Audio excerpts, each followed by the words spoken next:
সাগরপাড়ায় ডিওয়াইএফআইয়ের চতুর্থ সম্মেলন ও প্রকাশ্যের সমাবেশ। সাগরপাড়ায় জমকালো আয়োজনে অনুষ্ঠিত হল ডিওয়াইএফআইয়ের চতুর্থ সম্মেলন ও প্রকাশ্য সমাবেশ। রবিবার বিকালে সাগরপাড়া অনুষ্ঠান বাড়িতে এই সম্মেলনের আয়োজন করা হয়। সম্মেলনকে কেন্দ্র করে এদিন বিকালে সাগরপাড়া থানার সামনে থেকে একটি মিছিল বের হয়। মিছিলটি সাগরপাড়া বাজারের বিভিন্ন এলাকা পরিক্রমা করে।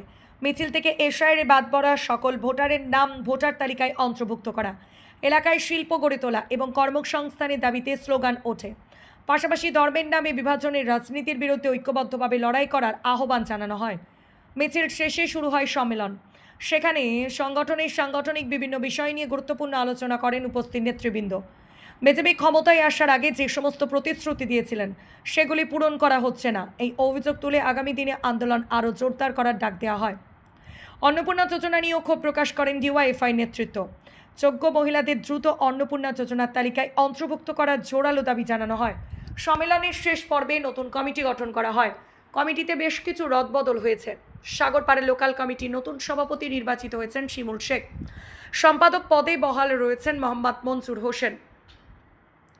এদিনের কর্মসূচিতে উপস্থিত ছিলেন ডিওয়াইএফআই রাজ্য কমিটির সদস্য তথা কোচবিহার জেলা কমিটির সম্পাদক কমরেড ইউসুফ আলী, ডিওয়াইএফআই মুর্শিদাবাদ জেলার সভাপতি শাহনওয়াজ ইসলাম, জেলা সহ সম্পাদক মাইনুদ্দিন আহমেদ, হীরক কুমার দে সহ অন্যান্য নেতৃবৃন্দ। সম্মেলন ঘিরে সাগরপাড়ায় ডিওয়াইএফআই কর্মী সমর্থকদের মধ্যে ছিল ব্যাপক উৎসাহ উদ্দীপনা। ব্যুরো রিপোর্ট, প্রতিদিন টাইম।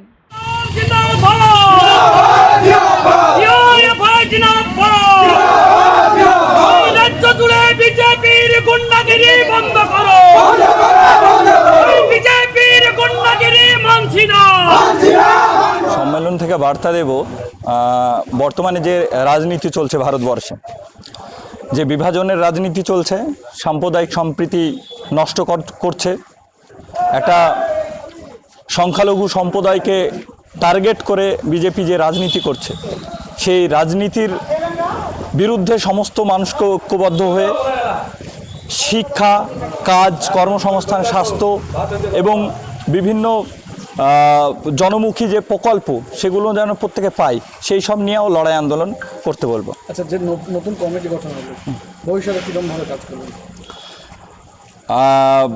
অবশ্যই আশা করব বর্তমান যে পরিস্থিতি, সে পরিস্থিতির উপরে দাঁড়িয়ে যুব সমাজ জেগেছে, তাদের কর্মসংস্থান নেই, তাদের শিক্ষা ঠিকঠাক নেই। সেই জন্য আমাদের ছায়াতলে, ডিওয়াইএফআইয়ের ছায়াতলে দলে দলে যোগদান করছে। তা আমরা আশা করি সামনের দিকে আরও লড়াই আন্দোলন জোরদার হবে এবং সংগঠন আরও মজবুত হবে। আমার নাম শিমুল শেখ, নবনির্বাচিত সভাপতি ডিওয়াইএফআই সাগরপাড়া লোকাল কমিটি। আপনারা সকলে জানেন, সারা মুর্শিদাবাদ জেলা জুড়ে ডিওয়াইএফআই মুর্শিদাবাদ জেলা কমিটির সম্মেলন 12-13 সেপ্টেম্বর উপলক্ষে সারা মুর্শিদাবাদ জেলায় ইউনিট সম্মেলন এবং লোকাল সম্মেলনের কাজ ইতিমধ্যে শুরু হয়েছে। স্বাভাবিকভাবে আমরা ইউনিট সম্মেলনের কাজ সম্পূর্ণ করার পরে এই সময়কালের মধ্যে আমরা সাগরপাড়া আজকে লোকাল সম্মেলন কাজ এই সময়কালে সম্পূর্ণ হলো। লোকাল সম্মেলনকে সামনে রেখে আমরা সাগরপাড়া রক্সিমুড় থেকে থানা পর্যন্ত এই সময়কালে সাম্প্রদায়িক সম্প্রীতির ঊর্ধ্বে গিয়ে সাম্প্রদায়িক সম্প্রীতির বার্তা সকল মানুষের কাছে পৌঁছে দেওয়ার চেষ্টা করলাম।